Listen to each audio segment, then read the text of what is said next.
ಒಂದು ವೋಟಿಗೆ ಕೋಟಿ ಕೋಟಿ ರೂಪಾಯಿ ಬೆಲೆ ಬಾಳುವ ರಾಜಕೀಯ ನಾಟಕ ಈಗ ವಿಧಾನ ಪರಿಷತ್ನಲ್ಲಿ ನಡೆಯುತ್ತಿದೆ.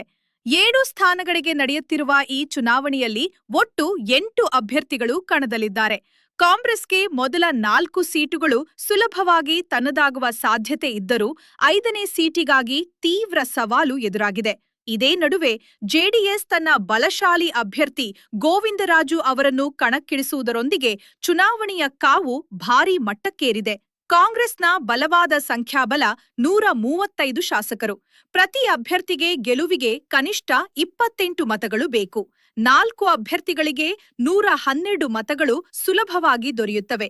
ಆದರೆ 5ನೇ ಅಭ್ಯರ್ಥಿಗೆ ಕೇವಲ 23 ಮತಗಳು ಲಭ್ಯವಿದ್ದು ಇನ್ನೂ 5 ಮತಗಳ ಕೊರತೆಯಿದೆ. ಈ 5 ಮತಗಳನ್ನು ತರುವುದೇ ಈಗ ಕಾಂಗ್ರೆಸ್ನ ರಣತಂತ್ರದ ಕೇಂದ್ರ ಬಿಂದುವಾಗಿದೆ. ಈಗಾಗಲೇ ಕಾಂಗ್ರೆಸ್ ಗಾಳ ಹಾಕುತ್ತಿರುವ ಪ್ರಮುಖ ಶಾಸಕರು: ಸರ್ವೋದಯ ಪಕ್ಷದ ದರ್ಶನ್ ಪುಟ್ಟಣ್ಣಯ್ಯ, ಹರಪನಹಳ್ಳಿ ಪಕ್ಷೇತರ ಶಾಸಕಿ ಲತಾ ಮಲ್ಲಿಕಾರ್ಜುನ್, ಗೌರಿಬಿದನೂರು ಶಾಸಕ ಪುಟ್ಟಸ್ವಾಮಿ ಗೌಡ, ಬಿಜೆಪಿ ಉಚ್ಚಾಟಿತ ಶಾಸಕರು ಎಸ್ಟಿ ಸೋಮಶೇಖರ್ ಮತ್ತು ಶಿವರಾಮ್ ಹೆಬ್ಬಾರ್.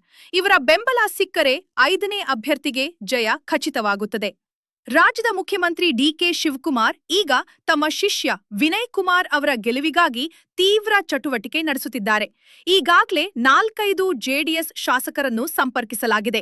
ಅವರಲ್ಲಿ ಪ್ರಮುಖರು: ದೇವದುರ್ಗದ ಜೆಡಿಎಸ್ ಶಾಸಕ ಕರೆಮ್ಮ, ಹನೂರು ಶಾಸಕ ಮಂಜುನಾಥ್, ಚಾಮುಂಡೇಶ್ವರಿ ಜಿಟಿ ದೇವೇಗೌಡ, ದೇವರಿಪ್ಪರಿಗೆಯ ರಾಜುಗೌಡ.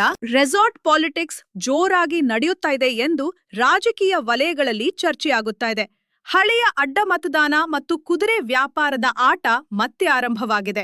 ಕಾಂಗ್ರೆಸ್, ಬಿಜೆಪಿ ಮತ್ತು ಜೆಡಿಎಸ್ 3 ಪಕ್ಷಗಳಿಗೂ ಈ ಚುನಾವಣೆ ಪ್ರತೀಕ್ಷೆಯ ಸವಾಲಾಗಿದೆ.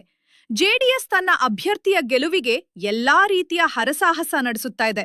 ಬಿಜೆಪಿ ತನ್ನ ಉಚ್ಚಾಟಿತ ಶಾಸಕರ ಮೂಲಕ ಪ್ರಭಾವ ಬೀರಲು ಪ್ರಯತ್ನಿಸುತ್ತಾ ಇದೆ.